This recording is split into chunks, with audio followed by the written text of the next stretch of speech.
down. Start putting your hands together now for Mr. Brayden Ehrlich.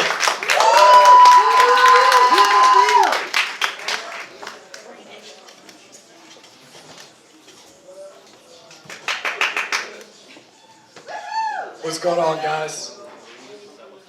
So, man, the world's changing. They're teaching a lot of different things than they taught when I was in school. You know, like Christopher Columbus Day is now Indigenous People Day. And, you know, they're ripping down statues of all these great white heroes of America. And I don't got a problem with them being white people, but I got a problem, like, that we never question the great women of history. You know, like, we're just supposed to believe in the narrative of these great women of history. Like, for instance, like Helen Keller. I don't believe in that narrative. I don't believe in that narrative. Like, she was blind, deaf, and dumb, and she wrote books. And in her autobiography, she said she overcame racism. Like, bitch, you can't even see or hear color. You overcome racism.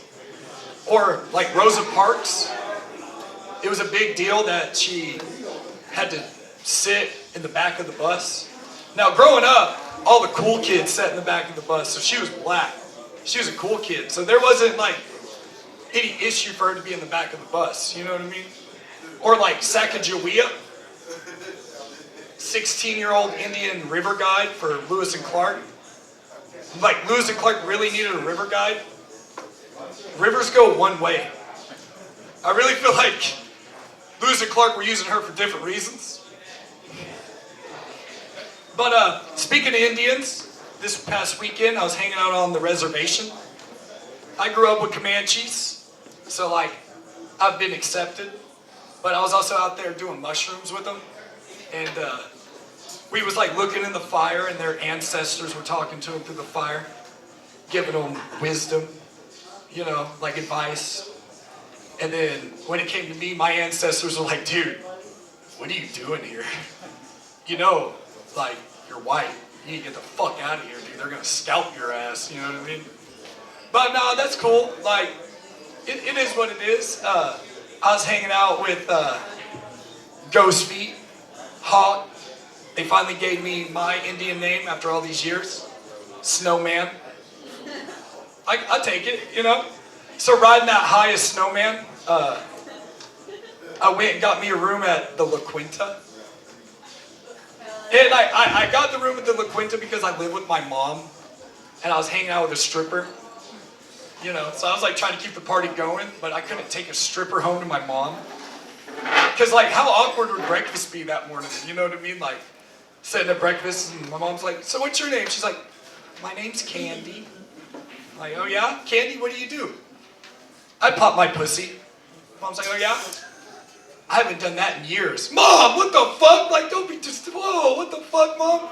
You know? But yeah, no, I was at the La Quinta, living the high life, drinking Miller High Life. They didn't have it here. But I was drinking Miller High Life.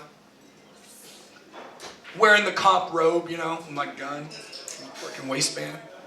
Big pile of blow, hanging out with a stripper, you know, like, I was on the 4th floor, out looking all Latin, you know. And, but the reason I got the room at the La Quinta is because it's like high end. You know, it was $100 deposit, $100 for the room, so I got my deposit back if I was a good boy, which I was for the most part. But, I got a room at the La Quinta because it was in walking distance back to my mom's house. So in case shit got sketchy, I could just follow Cash Creek back to my mom's house, you know what I mean?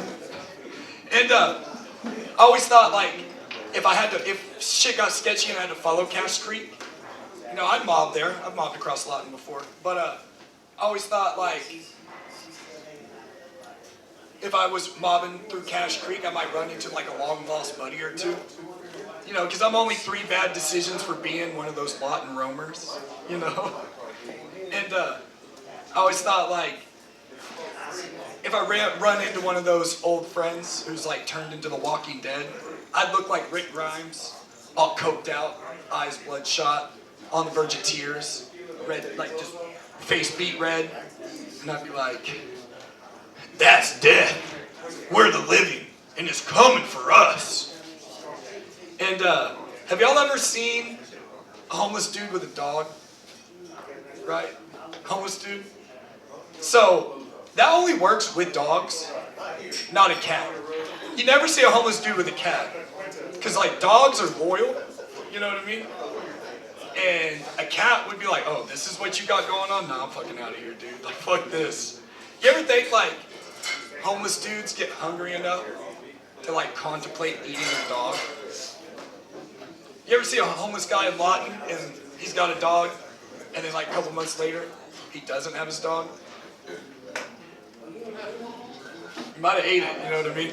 All right, guys, thank you so much.